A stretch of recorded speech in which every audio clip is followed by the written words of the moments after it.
Hi, folks. Welcome to another episode of Film Study. This is Ken McCusick here today with an interesting topic. Another young, budding football analyst joining the show from PFF. Another of their interns, Haley English. Haley, how you doing?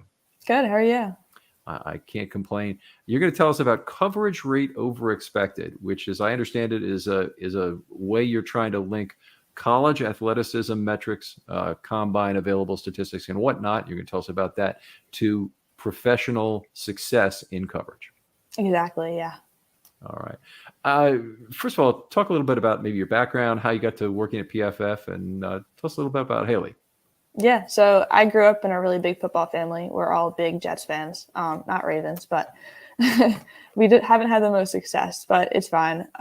But yeah, so I grew up in a big family of guys who just love football and watch football. And I just kind of got strung along for the ride, and I loved every second of it. And I decided to major in statistics at school and got involved with the sports analytics club and just got lucky and got a nice PFF internship. And yeah, I love every second of it, and it's really fun. Where are you going to school? You're going to school still? Yeah, I'll be a senior at Villanova University in the fall. Villanova, okay. So Big East. I went to Syracuse, so Big East rival back in my day. I have no idea if they have any rivalry still going on in anything, but anyway. Great to have you. And you don't go to Cincinnati at all to work? You work from home? I work from home. We're actually heading out to Cincinnati tomorrow for a couple of days to visit the office. But yeah. All right, you guys have fun then. I'll be interested to hear if you come up with any new ideas from that. So anyway, coverage rate over expected. Tell us about that. Yeah, so we had worked a lot with coverage data starting the summer, me and the other two research and development interns at PFF, who are Judah Fortgang and Arjun Menon. And so we were given this big coverage data set that basically from 2019 to 2021 gave a coverage grade to every player on every play who was playing in coverage. So it was really cool to look at, and we developed something called perfectly covered plays.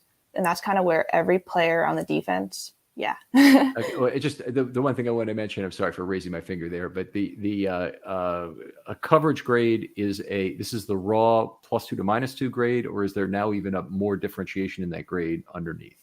I think it's -2 to +1 for every player. -2 to +1 for coverage. Yeah. Interesting. And PFF grades those themselves. Okay, fair enough. And so you're using that then, and yeah, so we're using that we made a metric called perfectly covered plays, where every player on the defense earns a grade of 0 or better. And it's about 38% of plays from that 2019, 2021 that had perfectly covered plays, which was kind of cool to see because it's not as high as I thought it was going to be. But again, it's not like a super low number where it's like insurmountable for an offense. But from there, we kind of like branched off, and you can kind of see which quarterbacks made the best decisions, which ones didn't, based on if a coverage player was like the least graded player on the field or the most graded player. So definitely the other two interns looked a lot into quarterback decision. And then I kind of decided to almost like combine this with the NFL Combine, and almost like how the Combine reflects a player's eventual NFL coverage grade, which is kind of cool to see. All right. So we had Arjun and Judah on to talk about quarterback decision-making and their metric for that just recently. So this is great that we're having the other side of this. So appreciate hearing it. So tell us about the combine metrics that you're choosing to reflect coverage ability. Yeah. So the combine measures a bunch of like player measurements like height, weight, arm span, and also the drills like the 40 and the cone drill, vertical, stuff like that.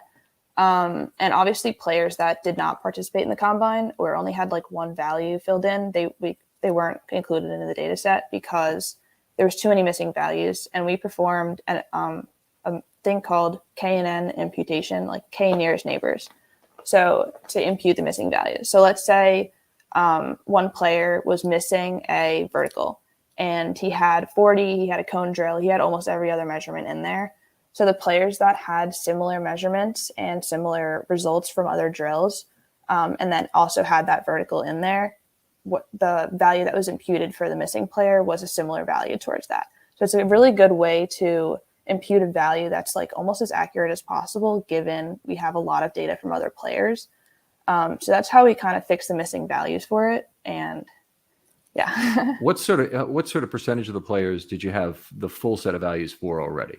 So we trimmed the data set down to 165, and I think there was only 10 to 15 players that had every value filled in. I think there's 12 of them. Really? Wow. Yeah, so 12 measurements and drills, yeah.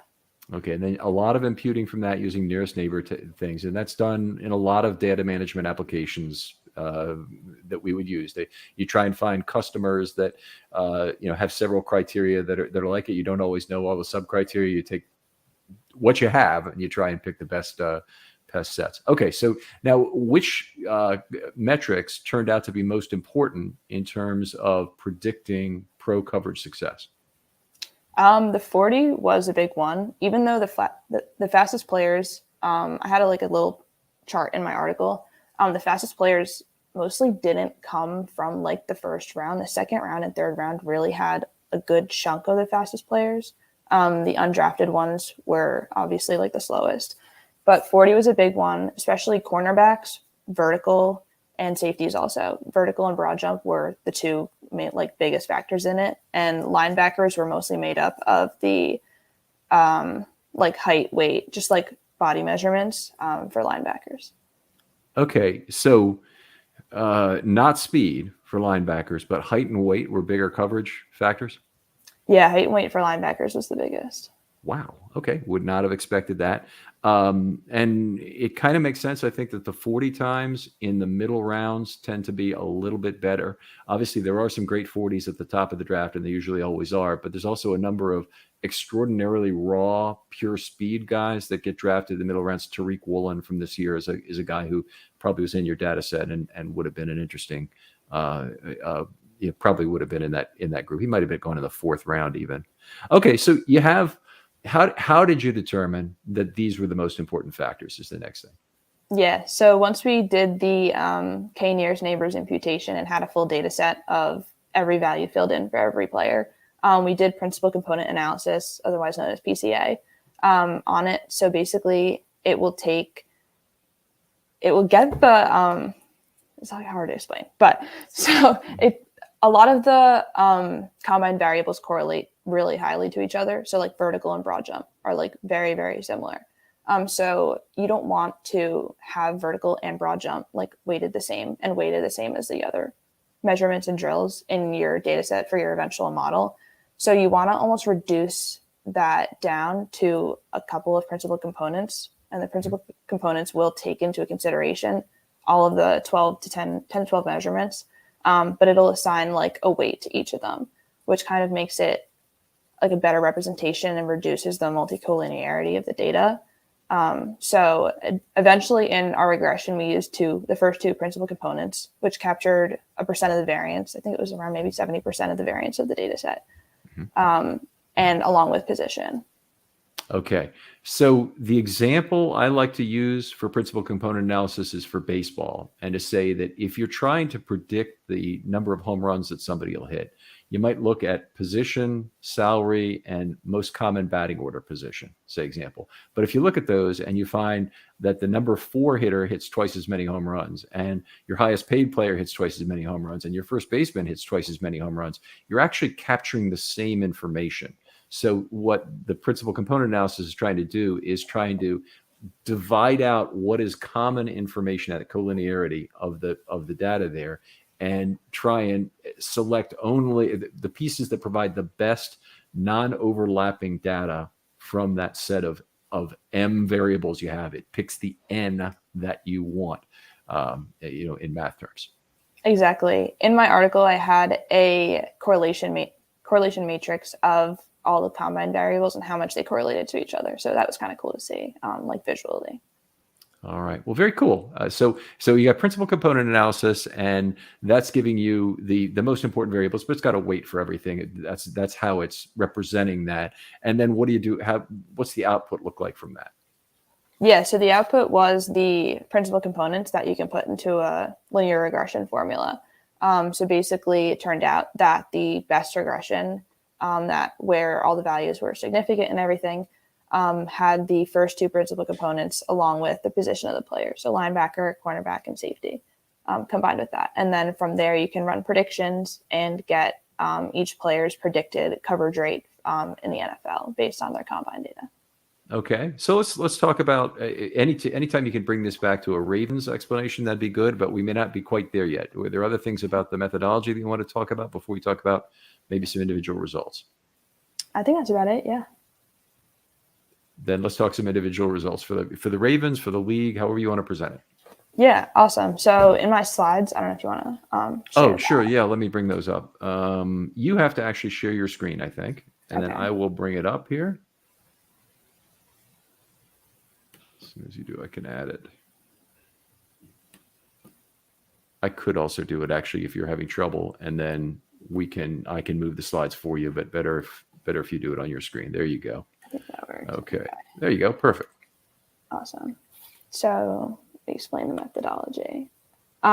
Just again, and so the coverage rate over expected was the actual coverage rate of the player from 2019 to 21, and you subtract the predicted coverage rate from that. So you get the coverage rate over expected.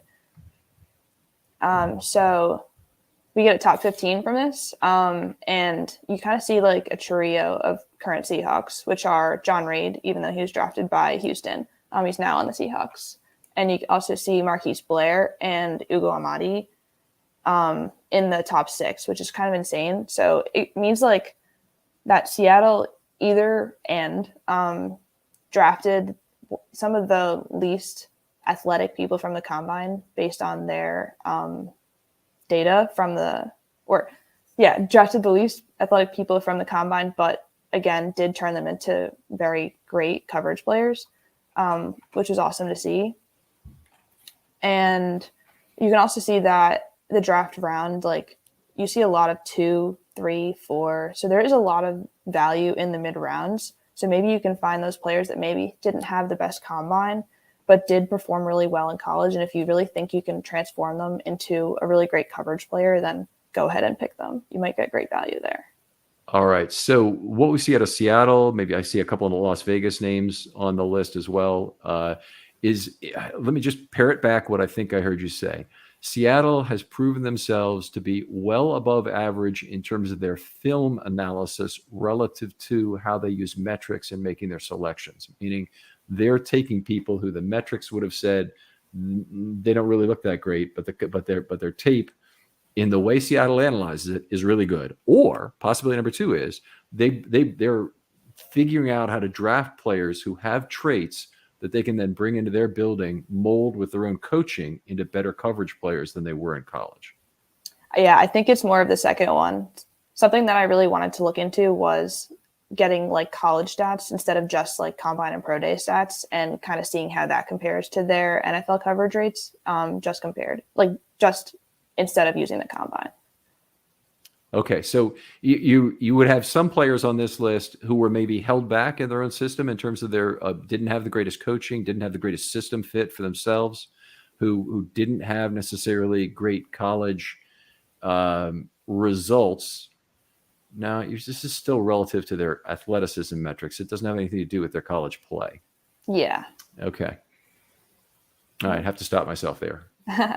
But the biggest player that does jump out on this list to me is Trayvon Moehrig from the Raiders. You'll see in a second that the Raiders did have the lowest coverage rate over expected, like mean value, because they had like 4 or 5 players in the bottom 15.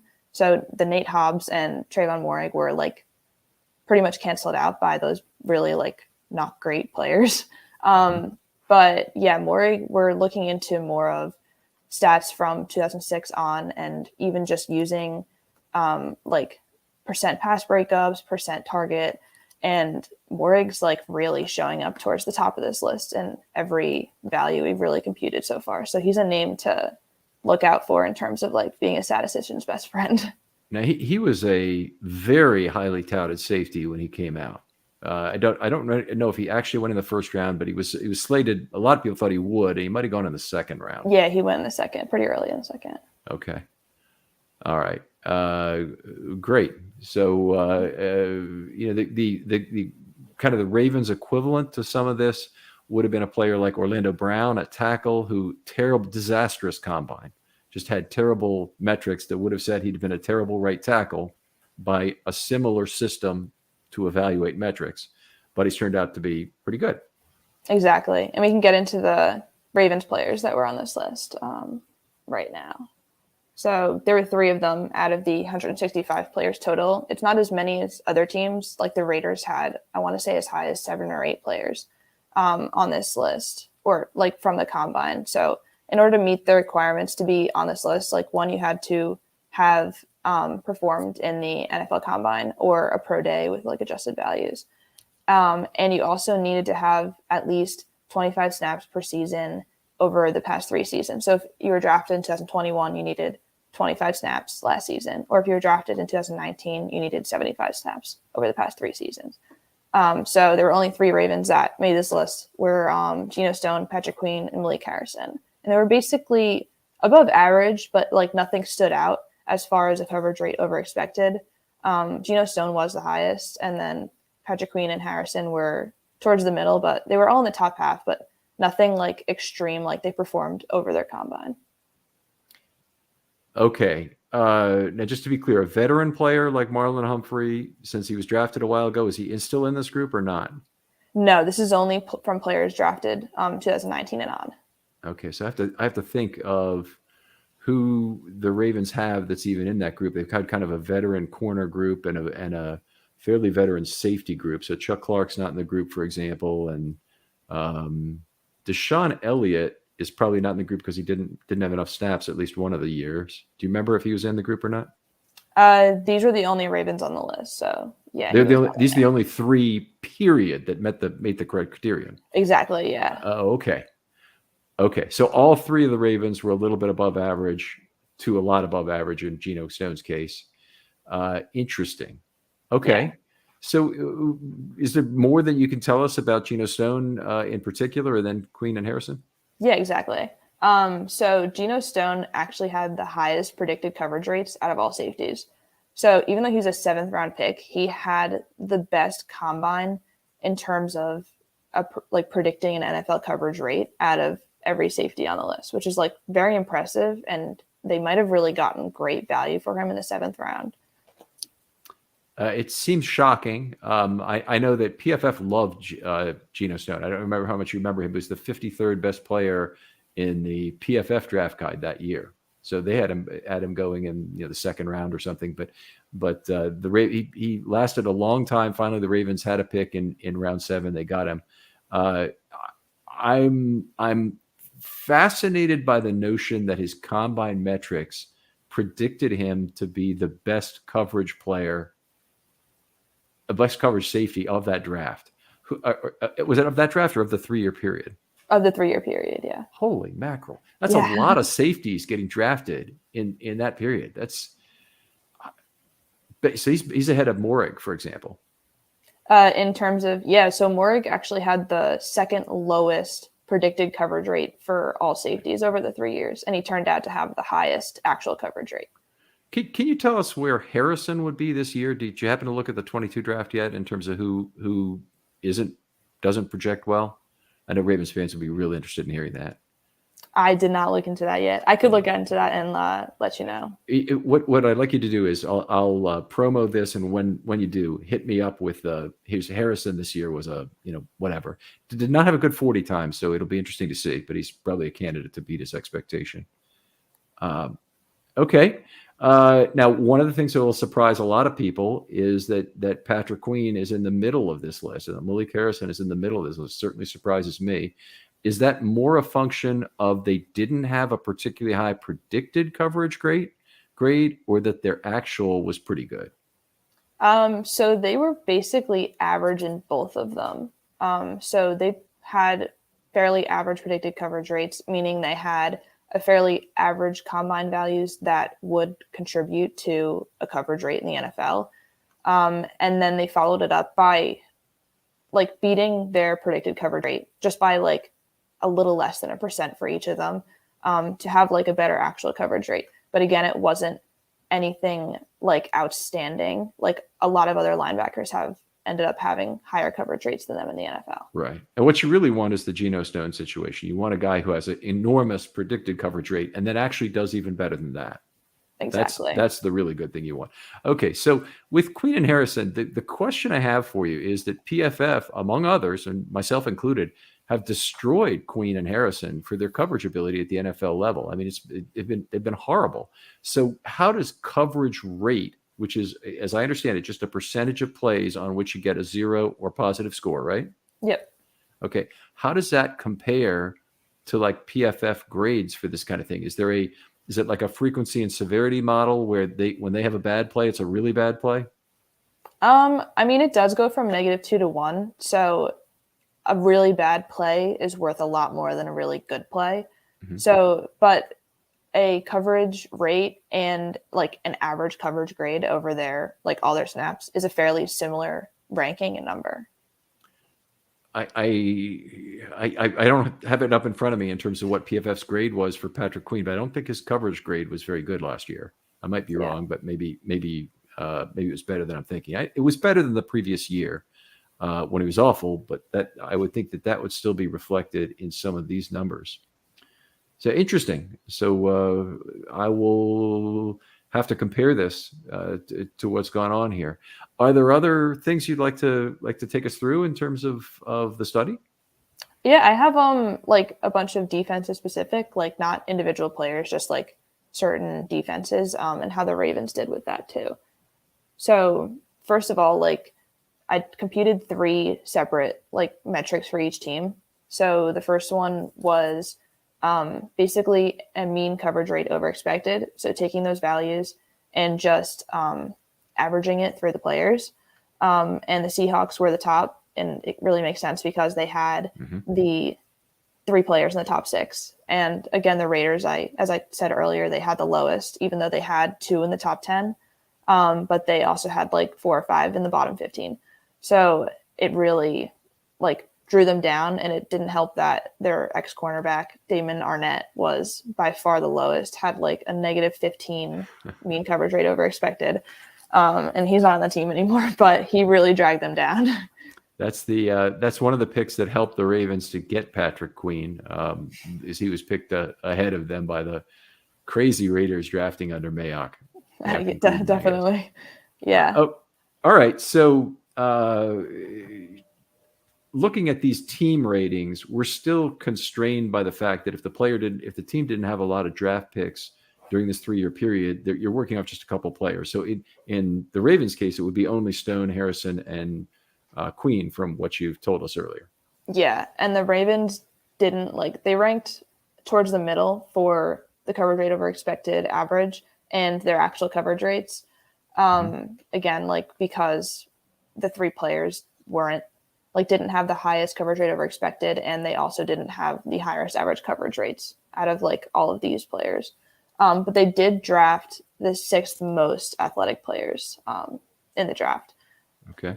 Greatly aided by Geno Stone's like 1st overall for the safeties. I've got to understand, what is it about Geno Stone? What metric specifically is it that makes him look so good in this?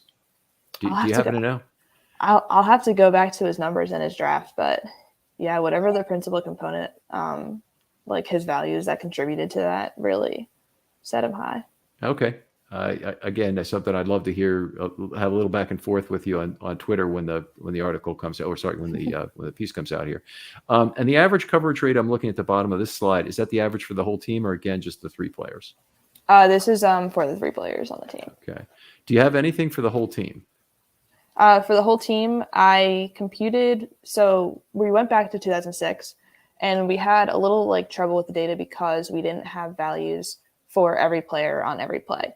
So it was basically just the players that were targeted. And when you're targeted, really, like it could mean like you made the biggest mistake on the defense. So maybe players that were targeted more kind of like were like the worst player on the defense. So if you weren't targeted a lot, that means you like kind of were locking down receivers. So a coverage rate in terms of that may not be the best way to almost like encompass all of this. But since 2006, I don't know if I have. Yeah.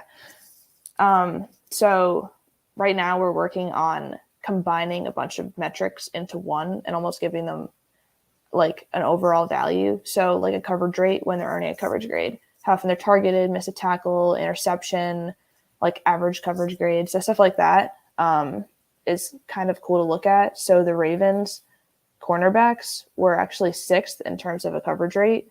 Their safeties were 9th, but their linebackers were 24th. That makes more sense in terms of what I'm thinking about here, and that's over the 3-year period as well. No, this is actually since 2006. To 2006. Okay. Yeah.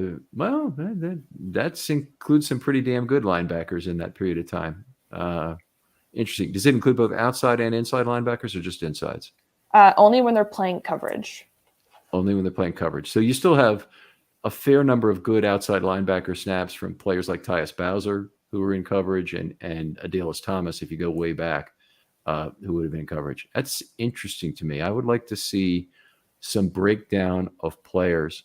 If you can, if you don't mind, could you send me all the Ravens linebackers for that period in terms of what their coverage rate was? Yeah, definitely. Okay. All right. Outstanding.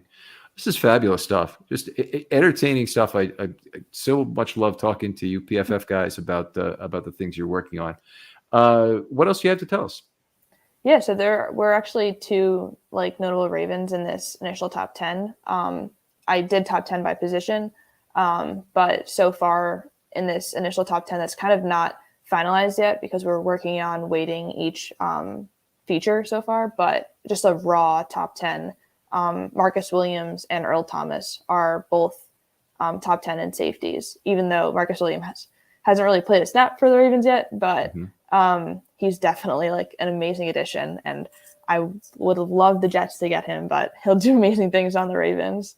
All right. Yeah. So Earl Thomas, again, this would be trying to improve the metric that you had before where you were not looking at not covered plays, correct? Yeah. Okay. So Earl Thomas famously on the sideline was approached by somebody, might have been Levine or Geno Stone or one of the other safeties, and said, "Hey, you haven't made a play yet today." He responded with, "Hey, I'm a free safety. It's a good thing when they're not throwing at me." And the heat maps that I've seen from PFF actually show that there's a significant area that quarterbacks are less likely to throw to around Earl Thomas.